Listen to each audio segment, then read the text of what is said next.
All right. Settle in. Unlike Davey and I did get that email about the speech, and I quickly deleted it along with the Viagra and all those other emails I got. And I saved the Cialis one, but my uncle John is up here from Chicago representing all the Southsiders, and before I came up, he said, just remember all those torturous Sunday church sermons when you wanted to get out and the priest just wouldn't stop talking, and if I had to sit through them, Uncle John, you have to sit through them. So, Jody, to you and your committee, and they're just too numerous to go individually through. Thank you so much for making this an evening. I'm sure for all of us that I've had a lot of great evenings, and this one will be at the top of the list because this is talking to Don Bailey. I mean, my heart's been pumping all night. I mean, it's been rapid fire all night tonight, and I got two toddlers at home, a 2.5-year-old boy and a 1-year-old little girl, and I guess it might be similar to the job you guys do is when that full diaper, you just get that thing down in the diaper bin and you shut the thing, and here around the corner comes another dirty diaper, and you just keep going and keep changing them, and I'm sure that's, I hope it's as satisfying in some ways and as gratifying as the clean diaper is. And Todd Roy, you can change my diaper anytime you want. So then, it's kind of hazy, but I think there was some point in the mid-'80s when you did change one of my diapers. But as was mentioned before, I entered into the coaching profession, probably psychotically did it. And I think it's just a great testament to the coaches that I've been influenced by, and my offensive line coaches, the Tony Wises, the Art Kehoes, the Greg Smiths. They have a profound and deep effect on me, and the relationships I have with them today I treasure. I have the great fortune of coaching in the NFL, which means my family has the great misfortune of being the family of an NFL coach. My little 2.5-year-old boy is going on his third home, my wife had remarked the other day, and even though it was a bit of an upgrade, Cleveland to San Diego, it's still difficult. Technically, I've never been fired. Is that true, Carol? When the head coach would get fired, I would go and resign quickly, so that for all you Seinfeld fans, I always wanted to do a Kramer and said, "You can't fire me. I don't work here." But in the chaos of this last move, I knew it was looming. It was January, and I knew this was coming around the corner.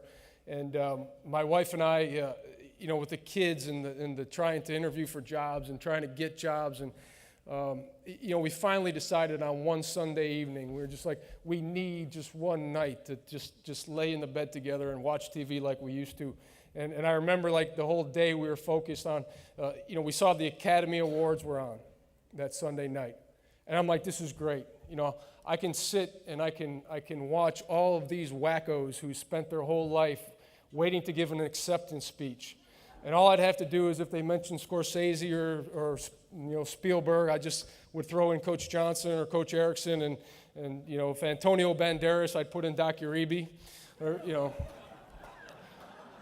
But I was like, this is going to be easy, So we got the kids to bed, and we got all snuggled in there and turned on the TV, and as life would have it, those with kids or those who remember how their kids were, halfway through the monologue, we were out cold. Both of us were out. I remember waking up at one point, and they had a 7-year-old, one of those creepy, kind of eerie 7-year-old kids up there that were just a little bit too polished, a little bit too rehearsed, and was giving the speech, kind of like one of the little Lohan kids a little bit. And the kid was just like, he goes, I've been thinking about this award. I've been thinking how I'm going to, what I'm going to say. And he goes, I'm so paranoid. He goes, in my life, I'm just so paranoid.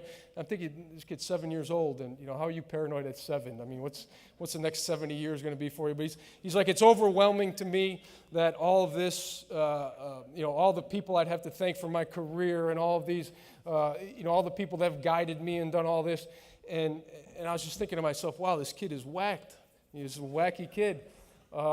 He's like, but I'm so paranoid. He goes, I don't want to name names because I'm scared, that the rest of my life, I'll forget somebody and I'll forever beat myself up. Well, I sat back and I thought, great, that's exactly how I feel about this speech coming up for the Hall of Fame. And I've got the mentality of a 7-year-old kid on the fast track to destruction. So my wife last night, implored me not to use any list of guys or list of players because if I left anybody out, it would haunt me for life.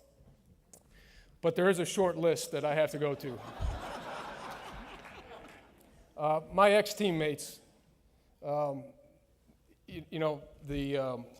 Craig Erickson, Thrill Hill, Bill Hawkins, Russell Maryland.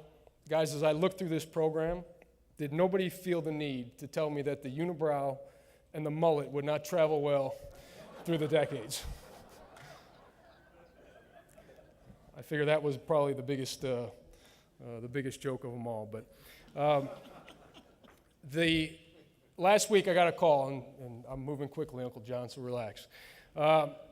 Last week I got a call from a guy from ESPN. He's writing a book on the Notre Dame Miami series of the mid-'80s, the Catholics versus convicts.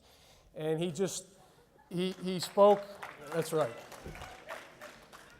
He spoke, he called up and he goes, would you have a few minutes to talk about that game? And I thought to myself, a few minutes.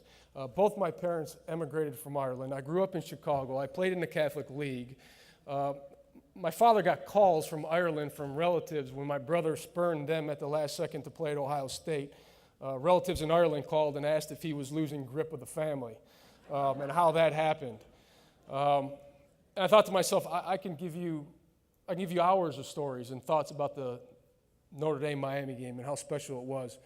And he went on and he talked about, he said, you were part of a dynasty. He goes, there aren't many sporting dynasties. He goes, you were at the genesis of a sporting dynasty of the Lakers magnitude, the Bulls, of the Patriots, of the Cowboys. He goes, you were a part of that.